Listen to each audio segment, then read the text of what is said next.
नमस्कार,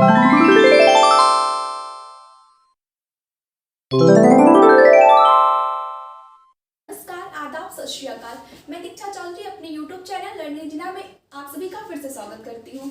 आज हम पढ़ेंगे प्लास्टिड के बारे में। हमने माइटोकॉन्ड्रिया के बारे में पढ़ा था पिछले वीडियो में। आज है प्लास्टिड। तो प्लास्टिड इसकी सर्वप्रथम खोज हेकल नामक वैज्ञानिक ने 1865 में की थी। प्लास्टिड की खोज किसने किया था? हेकल नामक वैज्ञानिक ने 1865 में प्लास्टिड की खोज की थी। और जो प्लास्टिड होता है इसको 3 भागों में कैटेगराइज किया गया है। जैसे हमारे यहाँ जो पृथ्वी में प्लांट्स पाए जाते हैं, कुछ ऐसे होते हैं जो सूर्य के प्रकाश उनको लगातार मिलता रहता है। कुछ ऐसे होते हैं जो सूर्य के प्रकाश से वंचित होते हैं, उन्हें सूर्य का प्रकाश जो होता है वो सही टाइम पे नहीं मिल पाता या मिल ही नहीं पाता। जैसे पौधे का जो जड़ तना वाला होता है पोर्शन, उसमें सूर्य का प्रकाश नहीं पहुंच पाता है। और जैसे हम किसी प्लांट को देखते हैं तो किसी में पत्ती हरे रंग की होती है, किसी में पीले रंग की होती है, ये सभी। और कुछ होते हैं जो रंगहीन होते हैं। तो ये सभी जो कलर होते हैं, इनके आधार पर प्लास्टिड को 3 भागों में कैटेगराइज किया गया है: क्रोमोप्लास्ट, क्लोरोप्लास्ट और ल्यूकोप्लास्ट। क्रोमोप्लास्ट इसकी हिंदी होती है वर्णी लवक।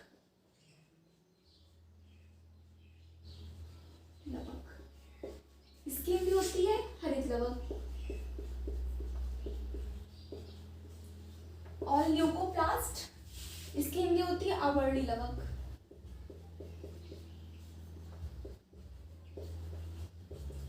तो इसको हम लोग कलर प्लास्टिक भी कहते हैं, कलरफुल प्लास्टिक इसे क्रोमोप्लास्ट कहते हैं, और इसे हम कलरलेस प्लास्टिक कहते हैं ल्यूकोप्लास्ट। तो अभी देखते हैं क्रोमोप्लास्ट के बारे में। तो कोई भी प्लांट है, अगर उसमें ग्रीन कलर को छोड़कर अगर कोई भी कलर उसमें पाया जा रहा है तो वो क्रोमोप्लास्ट है। जैसे कि कुछ पेड़ होते हैं, उसमें पत्तियां जो होती हैं वो मतलब येलो कलर देखने को मिलता है, रेड कलर कहीं कहीं मिल जाता है, और बैगनी कलर होता है जो एंथोसायनिन पिगमेंट के कारण होता है। तो ये सभी जो कलर होते हैं, हरे कलर को छोड़कर जितने भी कलर प्रेजेंट होते हैं वो सब कलरफुल प्लास्टिक या क्रोमोप्लास्ट या वर्णी लवक के कारण ही होते हैं। फिर आता है क्लोरोप्लास्ट। जो क्लोरोप्लास्ट होता है ये पौधे को हरा रंग, केवल हरा रंग प्रदान करता है। तो हरे रंग को छोड़कर जो कलर, जितने भी कलर प्रेजेंट होते हैं प्लांट्स में, वो क्रोमोप्लास्ट के कारण होता है। और जो हरा कलर होता है वो क्लोरोप्लास्ट के कारण होता है। और ल्यूकोप्लास्ट या अवर्णी लवक, ये जो होता है मुख्यतः ऐसे पार्ट में पाया जाता है प्लांट के जिसमें सूर्य का प्रकाश नहीं पहुंच पाता है। जैसे आलू है, आलू का कंद, आलू जो होता है ये कंद का उदाहरण होता है। एग्जाम में पूछा जाता है आलू घन कंद है, मूल कंद है क्या है? तो आलू जो होता है वो कंद है। तो आलू का कंद जो होता है वो ल्यूकोप्लास्ट, इसमें ल्यूकोप्लास्ट वर्णक प्रेजेंट होता है, और ये रंगीन होता है, मतलब फेस कलर में होता है, वाइट भी होता है। तो इसको हम लोग कलरलेस के कैटेगरी में ही रखते हैं। तो ये क्रोमोप्लास्ट, जिस वर्णी लवक ग्रीन कलर को छोड़कर जितने भी कलर प्रेजेंट होते हैं वो क्रोमोप्लास्ट के कारण होते हैं, और जितने भी ग्रीन कलर होते हैं वो क्लोरोप्लास्ट के कारण प्रेजेंट होते हैं। ल्यूकोप्लास्ट या अवर्णी लवक, इसमें जहाँ पे सूर्य का प्रकाश नहीं पहुँच पाता है, क्योंकि जहाँ सूर्य का प्रकाश पहुँचेगा वहाँ प्रकाश संश्लेषण क्रिया होगी और उसका कलर जो होगा वो मुख्यतः ग्रीन होगा। परंतु सूर्य का प्रकाश पहुँच नहीं पाता है तो उन लोग प्रकाश संश्लेषण कर नहीं पाते। तो ये मुख्यतः जो होता है वो भोजन का संचय करते हैं, भोजन का संचय कर ये मांसल हो जाते हैं। मतलब जो आलू होता है वो काफ़ी ज़्यादा मांसल होता है। तो ये जो होता है क्योंकि इसमें सूर्य का प्रकाश पहुंच नहीं पाता है, तो इनका जो मेन वर्क होता है ये भोजन का संचय करना होता है। ये इसमें ल्यूकोप्लास्ट पाया जाता है आलू में। तो प्लास्टिक के बारे में हो गया। अब हमको पढ़ना है जो मेन है हमारा, वो है क्लोरोप्लास्ट। तो क्लोरोप्लास्ट के बारे में पढ़ लेते हैं। क्लोरोप्लास्ट, इसकी जो खोज थी सर्वप्रथम सिम्बर नामक वैज्ञानिक ने किया था। तो क्लोरोप्लास्ट की खोज किसने की थी? सिम्बर नामक साइंटिस्ट ने किया था। तो पहले तो इसके बारे में पढ़ने से पहले हम लोग इसके साइज के बारे में और शेप के बारे में पढ़ लेते हैं। तो जो हरित लवक है ये कई टाइप, मतलब इसके आकार जो होते हैं वो भिन्न भिन्न होते हैं। जैसे हरित लवक जो होता है ये फीते के आकार का होता है, लंबा होता है, अंडाकार होता है, चक्राकार होता है। तो इसकी जो संरचनाएं होती हैं वो काफ़ी अलग अलग होती हैं। और इसकी जो शेप है, शेप तो ये अलग अलग हो ही गई है, और जो साइज है ये भी काफ़ी ज़्यादा डिफरेंट होती है। तो अलग अलग पौधों में मतलब जो क्लोरोप्लास्ट है वो काफ़ी ज़्यादा अलग होती है, परंतु जो औसत माना गया है वो माना गया है लंबाई जो होती है वो माना गया है 5 से 10 माइक्रोमीटर, और इसकी जो चौड़ाई है वो मानी गई है 2 से 4 माइक्रोमीटर। तो ये हम लोग देख सकते हैं कि ये माइटोकॉन्ड्रिया से काफ़ी ज़्यादा बड़ा है। तो जो प्लास्टिड होता है ये माइटोकॉन्ड्रिया से हमेशा साइज में बड़ा होता है, और जो क्लोरोप्लास्ट है ये सेल का जो है वो लार्जेस्ट ऑर्गेनल है। तो सेल का लार्जेस्ट ऑर्गेनल क्या है? क्लोरोप्लास्ट। क्लोरोप्लास्ट ये जो होता है सेल का सबसे ज्यादा लार्जेस्ट ऑर्गेनल होता है, ना कि वैक्यूल, क्योंकि हमने वैक्यूल बताया कि ये दिखने में तो काफी बड़ा होता है, लेकिन इसकी ये जो होता है निर्जीव होता है, जिसके कारण ये ऑर्गेनल नहीं है। ऑर्गेनल जो सेल में सबसे बड़ा ऑर्गेनल है ये होता है क्लोरोप्लास्ट का।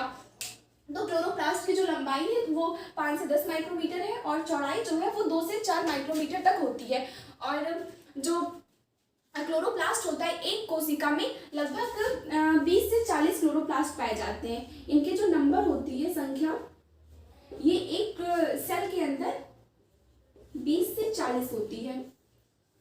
और ये जो हमने पढ़ा इसके बारे में कि जो प्लास्टिड होते हैं वो 3 टाइप्स के होते हैं, ल्यूकोप्लास्ट, क्लोरोप्लास्ट और क्रोमोप्लास्ट। तो ये जो होता है आपस में इंटरचेंज होता रहता है, मतलब ये आपस में जैसे क्लोरोप्लास्ट है तो ये क्लोरोप्लास्ट जो है ये ल्यूकोप्लास्ट में चेंज हो सकता है, तो इसमें आपस में इंटरचेंजिंग पाई जाती है। जैसे कि हम टमाटर ले लेते हैं, टमाटर हम लोग देख लेते हैं पहले। तो टमाटर का जो अंदर का अंडाशय होता है, इसकी ओवरी होती है, ये व्हाइट कलर की होती है ना। और इसके बाद हम लोग देख लेते हैं जब ये कच्चा टमाटर रहता है तो ये ग्रीन कलर का रहता है, और जब ये पक जाता है तो टमाटर लाल रंग का हो जाता है ना, लाल लाल। तो ये जो होता है इसमें 3 हम लोग संरचना मतलब 3 इसी कंडीशन देखते हैं, सफ़ेद, हरा और लाल। तो सफ़ेद जो होता है, सफ़ेद वहाँ पे पाया जाता है जहाँ पर मतलब सूर्य का प्रकाश नहीं पहुँच पाता है। तो इनका मुख्य काम जो होता है वो भोजन का निर्माण करना होता है, जैसा हम लोग पढ़ चुके हैं। तो जो सफ़ेद होता है इसमें कौन सा पदार्थ पाया जाता है? ये होता है अवर्ली लवक या ल्यूकोप्लास्ट। इसमें जो प्लास्टिक पाया जाता है, जब टमाटर की जो ओवरी होती है उसमें जो प्लास्टिक पाया जाता है वो होता है ल्यूकोप्लास्ट या अवर्ली लवक।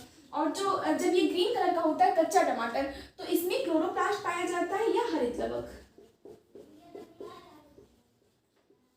और जब ये लाल रंग का हो जाता है तो इसमें कौन सा वर्णक पाया जाता है? वर्ली लवक या ल्यूकोप्लास्ट। तो अब हम लोग देख लेते हैं हरित लवक की संरचना के बारे में। इसके शेप और साइज के बारे में हम लोग पढ़ चुके हैं, और एक सेल के अंदर लगभग 20 से 40 क्लोरोप्लास्ट प्रेजेंट होते हैं। अब हम इसकी संरचना के बारे में अध्ययन करते हैं। तो हम लोग पहले एक बड़ा सा अंडाकार बनाते हैं कि फीता के आकार का। अंडाकार अच्छा लगता है ना, अंडा काफी अच्छा लगता है। तो अंडे का आकार खूब बड़ा सा पहले खींचते हैं। जो ये है क्लोरोप्लास्ट की संरचना। तो क्लोरोप्लास्ट जो है ये माइटोकॉन्ड्रिया की भांति जो है वो डबल लेयर है। तो ये जो ऑर्गेनल है डबल लेयर ऑर्गेनल्स है, तो इसकी हम 2 लेयर बना लेते हैं। माइटोकॉन्ड्रिया में क्या था, जो दूसरी वाली झिल्ली थी उसमें उंगली के समान धंसेली संरचनाएं पाई जा रही थी। तो इसमें जो दोनों लेयर होती है इसमें कोई भी संरचना ऐसी नहीं पाई जाती है कि धसी हुई हो, बट ये जो आउटर मेम्ब्रेन होती है ये काफ़ी ज़्यादा पारगम्य होती है, मतलब ये अधिक से अधिक पदार्थों को अपने अंदर आने देती है और अधिक से अधिक पदार्थों को मतलब हरित लवक के बाहर जाने देती है। परंतु जो इसकी इनर मेम्ब्रेन होती है ये कम पारगम्य होती है, कुछ निश्चित पदार्थों को ही अपने अंदर आने देती है। बोले थे ना जो कोशिका है वो बहुत मतलबी है, वैसे जो क्लोरोप्लास्ट है वो भी है।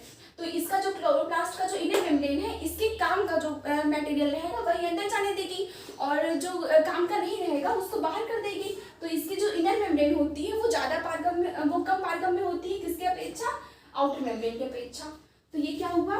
क्लोरोप्लास्ट का आउटर मेम्ब्रेन। आउटर मेम्ब्रेन ये क्या है? Inner membrane.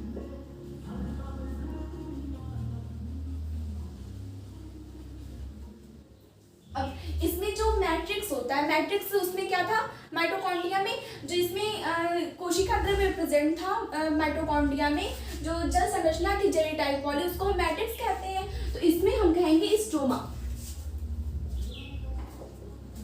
स्ट्रोमा, है ना। और इसके अंदर जो होता है हमें ढेर सारी संरचनाएं मिलती है सिक्के के आकार का। जैसे ऐसे सिक्का होता है ना, ढेर सारे 1 रुपया 2 रुपया, मम्मी से आप तो नहीं मांगते होगे ना, अब तो सीधे 100 रहता है। तो ये जो सिक्के के आकार की ऐसी संरचनाएं होती हैं, तो इसमें ढेर सारी देखने को मिलती है जिन्हें हम लोग ग्रेना कहते हैं। तो इसको हम लोग बना लेते हैं, ढेर सारा तो नहीं बनाएंगे, थोड़ा सा समझने के लिए बना लेते हैं, आप लोग पूरा बना लीजिएगा।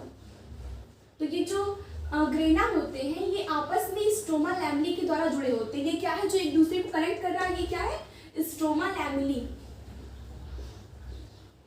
तो इसको हम लोग देख सकते हैं, ऐसे जो होता है पूरे एक दूसरे से ज्वाइंट होता है, ऐसे ही पूरे क्लोरोप्लास्ट में प्रेजेंट होता है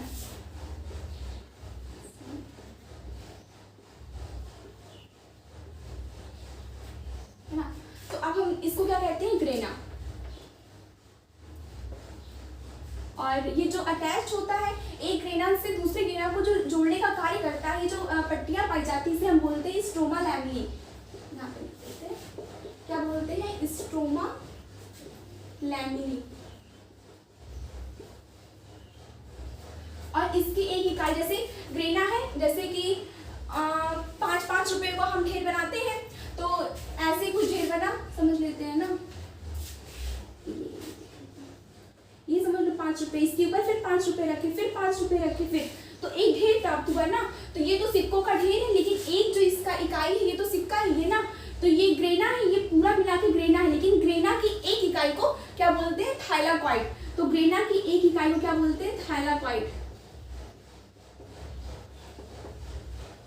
थाइलाकॉइड, है ना।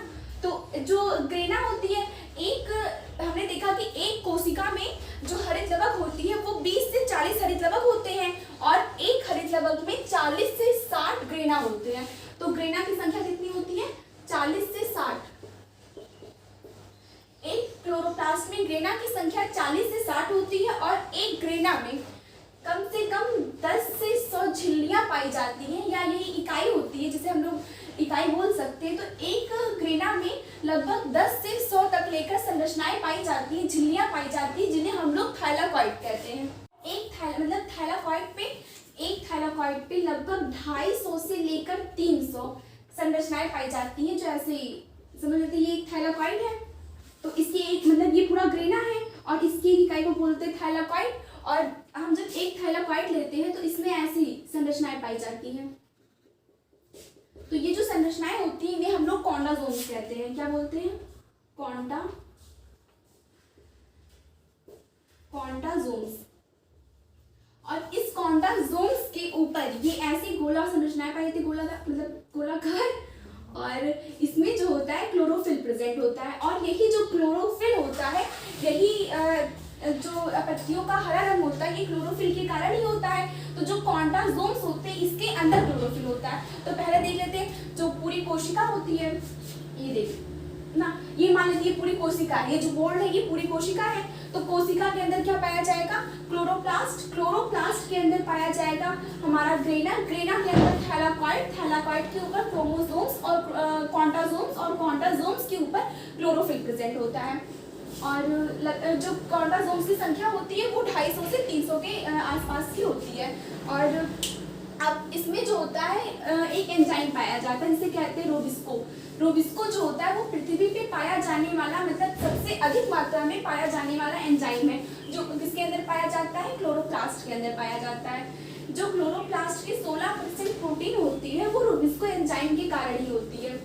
तो पृथ्वी में पाया जाने वाला सबसे अधिक मात्रा में पाया जाने वाला एंजाइम कौन सा है, रोबिस्को। जो सेल के क्लोरोप्लास्ट में प्रेजेंट होती है, और क्लोरोप्लास्ट की लगभग 16% जो प्रोटीन होती है वो रोबिस्को के कारण ही होती है। और जो क्लोरोप्लास्ट है, ये तो हमने बताया है कि ये जो क्लोरोप्लास्ट है ये सेल का सबसे लार्जेस्ट ऑर्गेनल है, मतलब सेल में जो सबसे अधिक बड़ा होता है वो क्लोरोप्लास्ट होता है। और जो क्लोरोप्लास्ट है ये सेमी ऑटोनॉमस ऑर्गेनल या अर्ध स्वायत्त कोशिकांग या सेमी ऑटोनॉमस ऑर्गेनल है। तो जो सेमी ऑटोनॉमस ऑर्गेनल या अर्ध स्वायत्त कोशिकांग।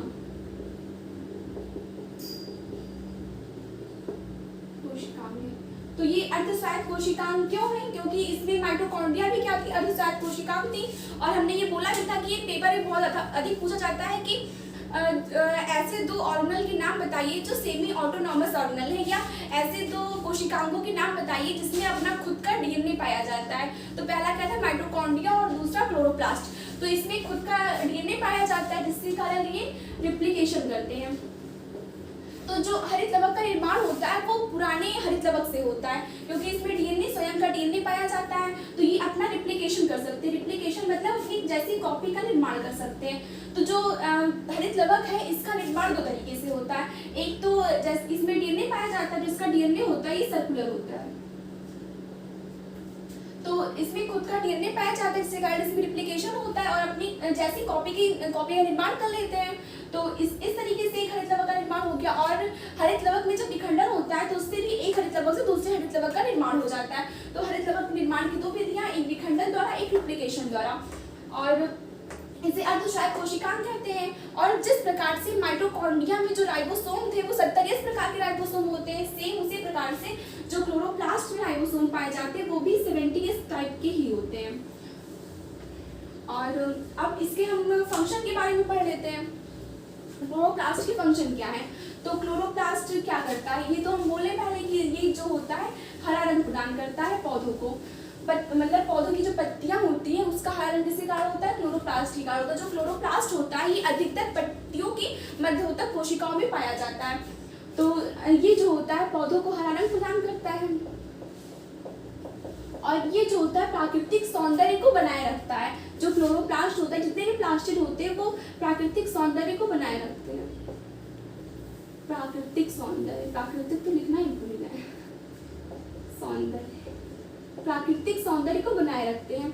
और ये जो होता है क्लोरोप्लास्ट होता है ये पर्यावरण में O2 तथा CO2 की मात्रा का निर्धारण करता है, मतलब इनका जो है संतुलन बनाए रखता है। O2 और CO2 का संतुलन बनाए रखना, ये भी किसके कारण होता है? क्लोरोप्लास्ट के कारण होता है। जो क्लोरोप्लास्ट होता है ना ये भी कई प्रकार का होता है, सॉरी क्लोरोफिल से, क्लोरोफिल के कारण जो होता है पत्तियों का रंग हरा होता है। तो ये जो होता है कई टाइप का होता है, जैसे chlorophyll a, chlorophyll b, chlorophyll c, chlorophyll d, chlorophyll a और bacteriochlorophyll a, bacteriochlorophyll b, bacterioviridin, इतने प्रकार का होता है क्लोरोफिल। तो इसके बारे में हमें पढ़ना नहीं है, बस नाम काफी है, बहुत ज्यादा है मतलब।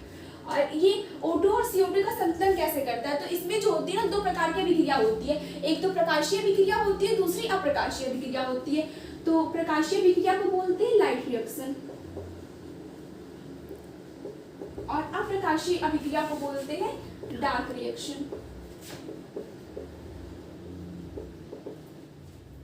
तो जो प्रकाशीय अभिक्रिया होती है इसको याद करने का एक ट्रिक है LG, और डार्क रिएक्शन का है डॉक्टर साहब DS, है ना। तो ये जो LG है, तो जो लाइट रिएक्शन होगी वो जो क्लोरोप्लास्ट होगी इसकी ग्रेना में होगी, किसमें होगी? ग्रेना में। और जो डार्क रिएक्शन होगी ये क्लोरोप्लास्ट किसमें होगी? D फॉर डार्क और S मतलब स्ट्रोमा। तो इसमें जो होती है क्लोरोप्लास्ट में दो प्रकार के रिएक्शन पाए जाते हैं, एक होती है डार्क रिएक्शन और दूसरा होता है लाइट रिएक्शन। जो लाइट रिएक्शन होता है इसको याद करते हैं LG से। तो जो लाइट रिएक्शन होता है ये क्लोरोप्लास्ट के ग्रेना में प्रेजेंट होता है, और जबकि जो डार्क रिएक्शन होता है इसको हम याद करते हैं डॉक्टर साहब से, और इसमें जो डार्क रिएक्शन होता है ये क्लोरोप्लास्ट के स्ट्रोमा में प्रेजेंट होता है। तो क्लोरोफिल क्या मतलब क्लोरोप्लास्ट जो होता है ये पत्तियों को हरा रंग प्रदान करता है, ये प्राकृतिक सौंदर्य बनाए रखता है, O2 और CO2 का संतुलन बनाए रखता है पर्यावरण में। और इसमें दो प्रकार की अभिक्रियाएं होती है, प्रकाशीय अभिक्रिया होती है, एक होती है लाइट रिएक्शन, दूसरी होती है डार्क रिएक्शन। जो लाइट रिएक्शन होती है वो क्लोरोप्लास्ट के ग्रेना में होती है, जबकि जो डार्क रिएक्शन होती है वो क्लोरोप्लास्ट के स्ट्रोमा में होती है। आई होप आपको ये वीडियो पसंद आया हो, और आगे हम पढ़ेंगे गोल्जी ऑपरेटर्स के बारे में। तब तक के लिए दीजिए इजाजत, मिलते हैं नेक्स्ट वीडियो में, धन्यवाद।